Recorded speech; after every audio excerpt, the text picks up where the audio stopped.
Kimetsu no Yaiba es un anime el cual que es muy aclamado por su comunidad, como se ha visto en su última película, logrando llegar a ser la tercera película más taquillera en Japón.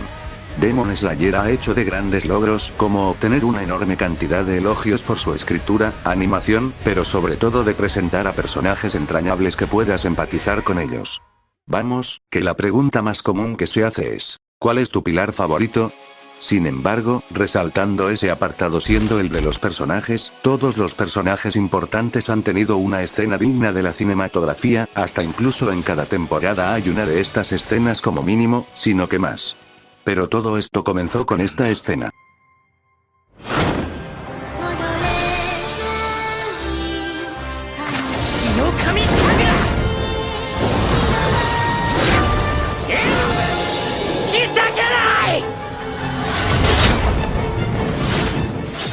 Esta escena es una de las más icónicas, sino que la más icónica de este anime, y todo eso se lo tiene merecido al estar tan bien cuidada narrativamente como visualmente, haciéndola una obra maestra digna de los elogios que se merece.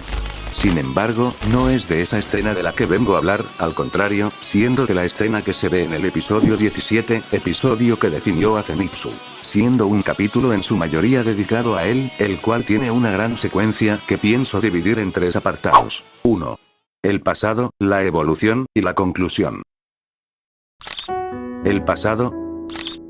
La escena nos muestra un flashback, o analepsis si son fans de la lengua castellana. Es una técnica utilizada tanto en el cine y la televisión como en la literatura, que altera la secuencia cronológica de la historia, conectando momentos distintos y trasladando la acción al pasado. Se utiliza con bastante frecuencia para recordar eventos o desarrollar más profundamente el carácter de un personaje. Luego de tener en cuenta esto, la serie nos presenta el pasado de Agatsuma, pasado el cual había sido descrito a medias antes, mediante un diálogo en su presentación. ¿Cuál fue la razón para convertirte en cazador? ¡Me estafó una mujer y acumulé una gran deuda!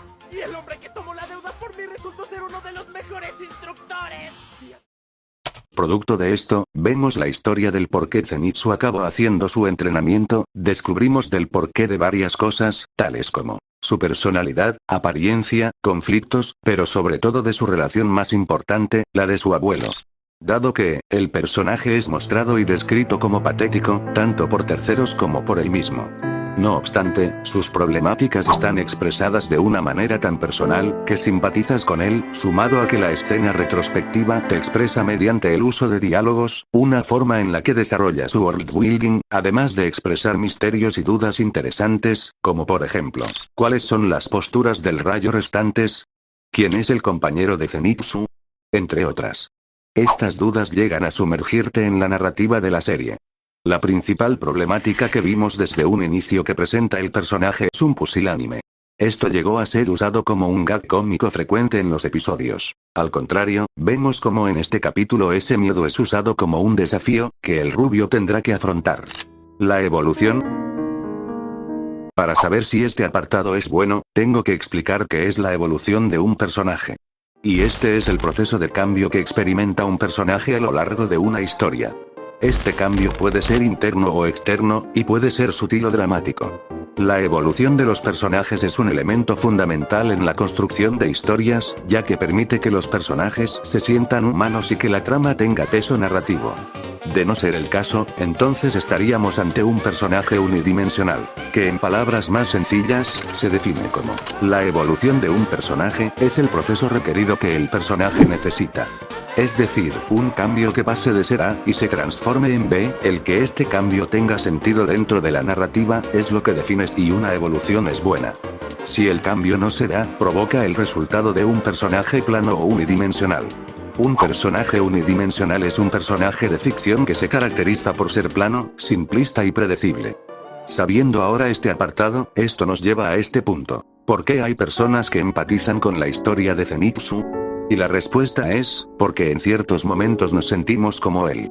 Todos llegamos a sentirnos que no valemos nada, que no le aportamos nada a nadie, que solo somos un cascarón vacío. Que al final, por nuestra personalidad, apariencia o miedo, nos desmeritan o, aún peor, nosotros mismos lo hacemos. Llega un punto en el que pierdes la confianza en ti, sientes que no deberías seguir, sientes que no vales nada. Una de las cosas que hizo que Demon Slayer fuera tan popular es su forma de expresar emociones. Gotouge no necesitó de 400 capítulos anteriores para poder encariñarnos con Rengoku. Siendo su historia de un chico que se enfrenta a la adversidad, que por deseo de su madre decide, dando lo mejor de sí hasta sus últimos instantes. Lo mismo ocurre con Zenitsu, vemos como el rubio no daba frutos en sus entrenamientos, pareciera que solo era un idiota, alguien que no estaba destinado a lograr ser un cazador demonios ni mucho menos poder ocupar el legado de su abuelo, no tenía a nadie, era un simple chico huérfano que por lástima, fue que el pilar crujiente lo entrenó. Sino porque alguien tan importante como Higoro Kojima, un ex-pilar, lo entrena si solo pierde el tiempo. Esa era la versión de Keigaku sobre Zenitsu, no obstante, Kojima demostró tener un pensamiento contrario al del que todo el mundo tenía sobre el Llorón. Si él entrena a su nieto, teniendo que gritarle, tenerle paciencia, y gastando parte de su tiempo. ¿Por qué lo hace? Y la respuesta es simple, porque él lo quiere, ve en el potencial que nadie más ve, ni siquiera el propio Zenitsu, por eso, se esfuerza, le enseña y hasta incluso lo golpea para que llegue a ser más fuerte. Puedes llorar.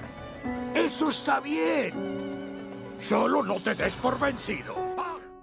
Llega a felicitarlo por dominar la primera postura del rayo, fue gracias a el apoyo que él le dio, que pudo enfrentarse a una luna demoníaca superior, pero si bien el propio rubio puso mucho esfuerzo, nunca lo hubiera logrado sin el apoyo de su abuelo, ya que al final Higoro hizo que una gallina que solo huya del peligro, terminara derrotando a la sexta luna demoníaca solo. Conclusión.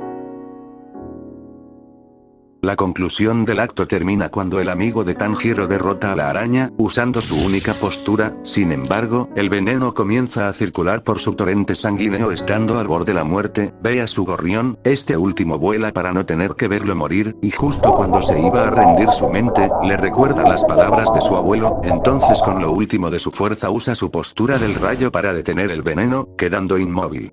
Luego del clímax, vemos las consecuencias del veneno, además de que el personaje muestra su evolución al seguir las enseñanzas de su abuelo. La historia usa a Zenitsu como un ejemplo a seguir, que si bien nunca fue el más talentoso, que era un tremendo fracasado, terminó puliendo y perfeccionando a un nivel la primera postura que se enfrentó a la sexta luna demoníaca con esta y al propio Muzan. Zenitsu nos enseña que si nunca intentas dar lo mejor de ti, si nunca das tu mayor esfuerzo te quedarás estancado. Zenitsu tuvo la suerte de que Higoro se fijará en él y que con todo su trabajo duro perfeccionó la primera postura a niveles divinos. Si quieres ver más contenido sobre Kimetsu no Yaiba, te invito a ver este video en el cual analizo la calidad de la primera temporada de Kimetsu no Yaiba, ya que realmente, a pesar de tener un capítulo tan bueno como este, la verdad llegó muy tarde. También tengo un video explicando todo sobre las 11avas posturas del agua, además de cómo funciona la respiración del agua y sus variaciones.